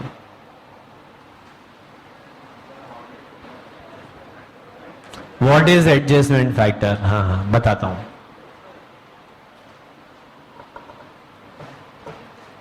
फिलहाल तो आप आम खाओ, गुठलियां मत गिनो। आंसर सेम आ गया। हमने इंस्टॉलमेंट को एनुअलाइज कर लिया रादर देन के रेट को क्वार्टरली करें, और इंस्टॉलमेंट को एनुअलाइज कर लिया तो फिर रेट ही नहीं है, फिर कहां रेट तोड़ने की जरूरत है। ये भी एनुअल, ये भी एनुअल, ये भी नंबर ऑफ ईयर्स हो गए 5। पर सर ये कैसे? देखो भाई ऐसा है कि मैं आपको 1,000 रुपए 4 क्वार्टर के एंड पे देने वाला हूं। First quarter, second quarter, third quarter, fourth quarter. मैंने बोला 4,000 रुपए इस तरह से लेने की जगह आप 4,000 रुपए ईयर एंड पे इकट्ठे ले लेना ना, एक ही बात है। Are you ready? जिन्होंने मना नहीं करा मान लेंगे कि उन्होंने हाँ किया इस डील के लिए। 1,000 रुपए 4 बार लेने की जगह इकट्ठे 4,000 रुपए at the end of the year लेने के लिए कितने बच्चे तैयार हैं? और कितने बच्चे बोलते कि नहीं नहीं ये ऐसा तो बिल्कुल नहीं चलेगा? क्यों? 1,000 और 4,000 बात तो सेम है ना, टाइम वैल्यू ऑफ मनी। तो वो टाइम वैल्यू ऑफ मनी इस एडजस्टमेंट फैक्टर में कंसिडर हो गई। ईयर एंड पे आप 4,000 से कम लोगे ना, यही बोलना चाह रहे हो? 4,000 से ज्यादा लोगे आप ईयर एंड पर। वो देखो हो गया 4,220। सर वो हो गया, बहुत अच्छी बात है, लॉजिकल है कि 1,000 रुपए 4 बार लेने से अच्छा 4,000 रुपए ईयर एंड पे नहीं लेंगे, ईयर एंड पे तो ज्यादा लेंगे क्योंकि हमको फिर उस पर ब्याज भी चाहिएगा, तो करके हम 4,220 लेंगे। बहुत अच्छी बात है, ये मल्टीप्लाई भी करा। ये क्या है? How come this? इसका फॉर्मूला है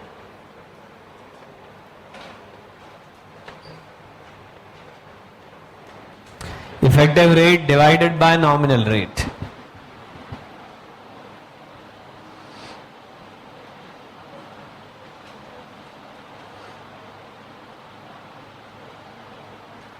इफेक्टिव रेट है 15 डिवाइडेड बाय 14.22, मतलब नॉमिनल रेट तो निकालनी ही पड़ेगी भले ही इंस्टॉलमेंट को एनुअलाइज कर रहे हो आप। सुन रहे हो? क्वार्टरली वाली रेट निकालने से बच नहीं पाओगे भले इंस्टॉलमेंट को एनुअलाइज कर रहे हो तो भी। हाँ, एडजस्टमेंट फैक्टर क्वेश्चन में दिया हुआ होता है, अगर क्वेश्चन आया एग्जाम में तो इंस्टीट्यूट इस लेवल तक नहीं जा पाएगा, बहुत मुश्किल है उनके लिए लेवल अचीव करना। वो आपको एडजस्टमेंट फैक्टर दे देंगे। पर ये एडजस्टमेंट फैक्टर ऐसे आता है, effective rate divided bye nominal rate. Actually जरा 4 इंटू 1.0549 करना, 4.219, ये और कुछ नहीं, फ्यूचर वैल्यू एन्युटी फैक्टर है। 1,000 रुपए जो 4 बार थे उनकी फ्यूचर वैल्यू निकाल दी गई। कह रहे तुम ये क्वार्टर क्वार्टर पे बिखर के क्या कर रहे हो, चलो चलो चलो सब ईयर एंड पर इकट्ठे हो जाओ। तो वो सब ईयर एंड पर इकट्ठे हो गए। नहीं सर मेरे को तो नहीं समझ में आया, तो मैं समझाना भी नहीं चाहता था, ऐसे ही सब बता दिया। मैंने तो सिंपल सी बात बोली थी, annualise into M into adjustment factor, full stop. इससे इंस्टॉलमेंट एनुअलाइज हो जाएगी और एनुअलाइज रेट को अप्लाई करोगे और आंसर आएगा। बस इतना याद रखना है आपको।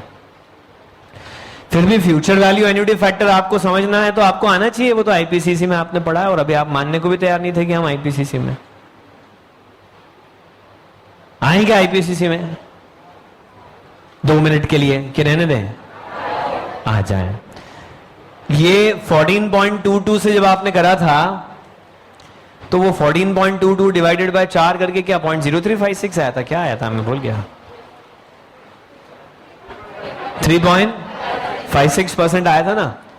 तो 3.56% से 4 इंस्टॉलमेंट का फ्यूचर वैल्यू एन्युटी फैक्टर निकाल लेते हैं। फ्यूचर वैल्यू ऑफ एन्युटी का फॉर्मूला आता है क्या,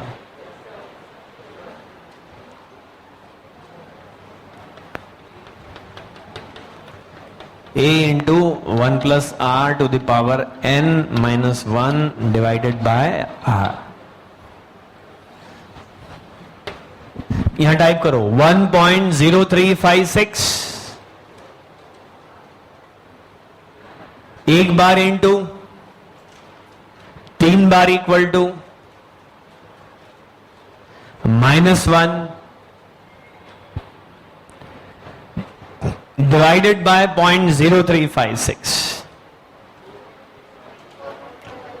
4.419 जैसा कुछ आ गया लगभग। हाँ थोड़ा इधर उधर, यही तो है फ्यूचर वैल्यू एन्युटी फैक्टर। और एक्चुअली जब आप m इंटू एडजस्टमेंट फैक्टर करते हैं तो इफेक्टिवली आप फ्यूचर वैल्यू एन्युटी फैक्टर निकाल लेते हैं, उससे उसको मल्टीप्लाई करते हैं तो ये जो क्वार्टरली इंस्टॉलमेंट है इनकी ईयर एंड पर फ्यूचर वैल्यू आ जाती है, तो ये एनुअलाइज इंस्टॉलमेंट बन जाती है। और एक बार एनुअलाइज इंस्टॉलमेंट बन गई तो फिर अपना एनुअल वाली रेट से आप डिस्काउंटिंग कर सकते हैं। आज जहां लेक्चर चालू हुआ था वहां से लेके अभी तक जो मैंने पढ़ाया सब भूल जाओ। बहुत सारा हो गया सर, कंफ्यूज हो गया मैं तो। एक बात याद रखो आप, सिर्फ अभी तक हमने जितने क्वेश्चन करे उनमें लीज रेंट जो था वो साल में एक बार था एनुअली। कहीं quarterly, monthly, half yearly lease rent आ जाए तो उसको पहले एनुअल लीज रेंट में कन्वर्ट करने का है। How to convert it, quarterly है तो 4 से मल्टीप्लाई कर दो, हाफ ईयरली है तो 2 से मल्टीप्लाई कर दो, मंथली है तो 12 से मल्टीप्लाई कर दो। लेकिन साथ में एक छोटा सा काम और कर दो, उसको एडजस्टमेंट फैक्टर से भी मल्टीप्लाई कर दो, तो जाके ये एनुअलाइज्ड हो जाएगा। And once it is annualised then it is like any other normal question. फिर ये एनुअलाइज्ड है, उसके बाद आप इसको जैसा करना चाहें वैसा कर सकते हैं। मैं आज का लेक्चर यहां से भी स्टार्ट कर सकता था कि ऐसे एनुअलाइज्ड करो और फिर यूज करो and you will get the answer. हमने तकरीबन 1.5 घंटे से ज्यादा का समय इस छोटी सी बात को समझने के लिए, उसका पूरा ग्राउंड वर्क करने के लिए बिताया कि मैं इस बात को आपको कैसे समझा पाऊं। फिर भी अगर आप नहीं समझे तो यहां से शुरू हो जाओ, एक क्वेश्चन कर लो, सब बात क्लियर हो जाएगी कि आखिर हम क्या करना चाह रहे हैं। Look at question number 23। सब भूल गए हो तो एक ही बात याद रखो, क्वार्टरली, मंथली लीज रेंट चल रहा हो तो उसको क्या करना है, एनुअलाइज्ड, बस। उसके बाद normal question. And how to annualize? Divided by multiplied by m and then multiplied by adjustment factor given in the question. If it is not given, you can calculate it as effective rate divided by nominal rate. The following details to an investment proposal of Hypothetical Industries Limited. Investment outflow rupees 180 lakhs. 180 lakh की asset है, 3 साल की life है, salvage value after 3 years 18 lakh से, depreciation 40% WDV से लगना है. This is nothing but question number 2. ये क्वेश्चन 2 है, अपनी रिसर्च लेबोरेटरी उसी के ऊपर सब करते हैं हम काम. The HIL has to choose 2 alternatives to choose from the finance investment. Alternative 1, borrow and buy the equipment. The cost of capital of HIL is 0.12. अब कुछ नहीं लिखा है तो this is 0.12% per annum compounded annually, क्योंकि बाकी otherwise पूरा question कैसे चल रहा है एनुअली. डिस्काउंटिंग रेट क्या है? 12% per annum compounded annually. Marginal tax rate is 35%, borrowing rate is 17% per annum. Loan option exactly वैसा ही है जैसा क्वेश्चन नंबर 2 में था. जो क्वेश्चन नंबर 2 के लोन ऑप्शन का आंसर था वही आंसर यहां भी है. हम उसको दोबारा सॉल्व नहीं करेंगे. अब हमारे काम की चीज यहां शुरू होती है. Lease the equipment from hypothetical leasing limited on a 3-year full payout basis at rupees 35 per rupees 1000 per month payable in arrear. वो क्वेश्चन था rupees 444 per 1000 per annum. ये है rupees 35 per 1000 per month. बस इतना सा difference है. Rest of the question is same. तो चलिए क्वेश्चन 23 की हमारी पहली स्टेप, लीज रेंट. 3 स्टेप में हो जाता है. एक लीज रेंट, एक टैक्स बेनिफिट और एक नेट रिजल्ट. लीज रेंट में सबसे पहले हम इसको कर देते हैं एनुअलाइज.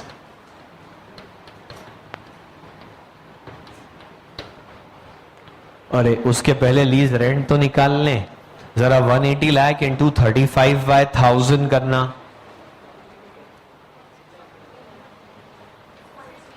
$6.30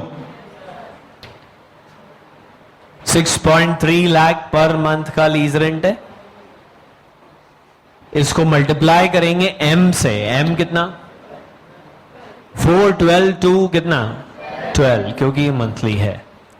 लेकिन केवल 12 से नहीं चलेगा, साथ में मल्टीप्लाई करेंगे एडजस्टमेंट फैक्टर से. क्या क्वेश्चन में दिया है? कितना? 1.0539. कितना आ गया? 79.67. बस अब तो अपन प्रेजेंट वैल्यू जैसे निकालते हैं ऐसे निकाल लेंगे. -79.67 multiplied by present value annuity factor at the rate of 12% for 3 years. Factor निकाल लो.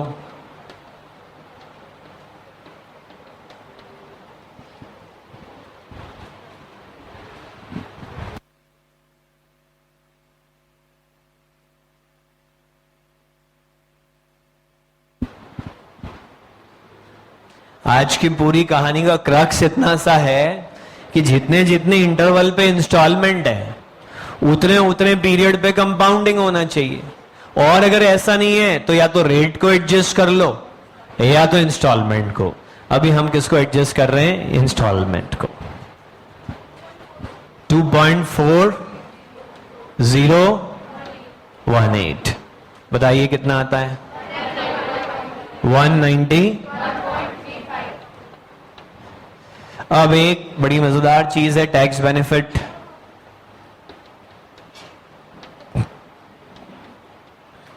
अब देखना टैक्स बेनिफिट कैसे निकलेगा. Tax benefit is equal to 6.3 lakh multiplied by 12 into क्या 35% का टैक्स रेट है क्या?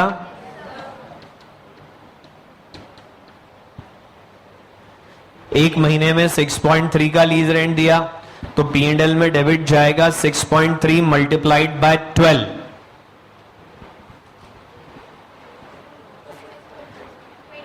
26 नहीं 70 बेटा इन दोनों, अच्छा आप वो बता रहे हो 26 पॉइंट, इसकी भी प्रेजेंट वैल्यू निकाल लेते हैं। 26.46 into 2.4018,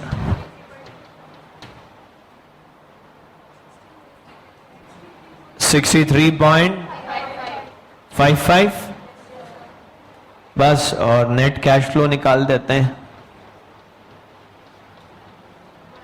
191.35 minus 63.55 plus equal to 127.72।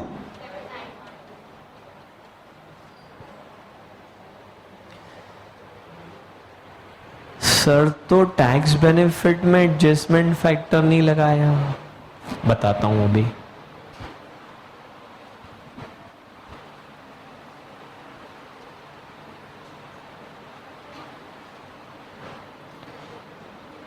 ये नोट कर लो आप, फिर मैं बताता हूं।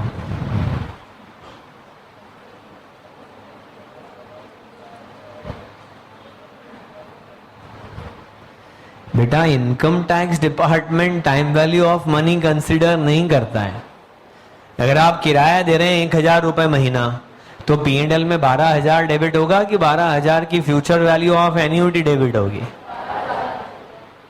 12,000। They don't consider time value of money. पूरे साल में कहीं भी खर्च करो, ईयर एंड पे P&L में बस उसका टोटल लग जाता है। तो इसीलिए ये 6.3 इंटू 12 तो हुआ है, लेकिन इंटू एडजस्टमेंट फैक्टर नहीं हुआ है।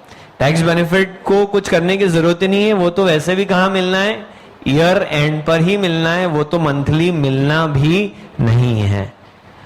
तो वो तो सेम रहा, बस यही है कि एडजस्टमेंट करना पड़ा। आपको क्या करना है, जो मैंने 2 होमवर्क क्वेश्चन लिखा है वो करने, पूरे कंसेप्ट से वापस अच्छे से गो थ्रू होना है। आपको 1.5 घंटा रोज कम से कम घर पे पढ़ना चाहिए। अगर आप इस स्केल पे चलेंगे तो बहुत अच्छा स्कोर कर पाएंगे, अदरवाइज दिक्कत आती है। 1.5 घंटा रोज, तो आज भी आप पढ़िए, इन्हीं सबको वापस से रिवाइज करिए। Okay, thank you.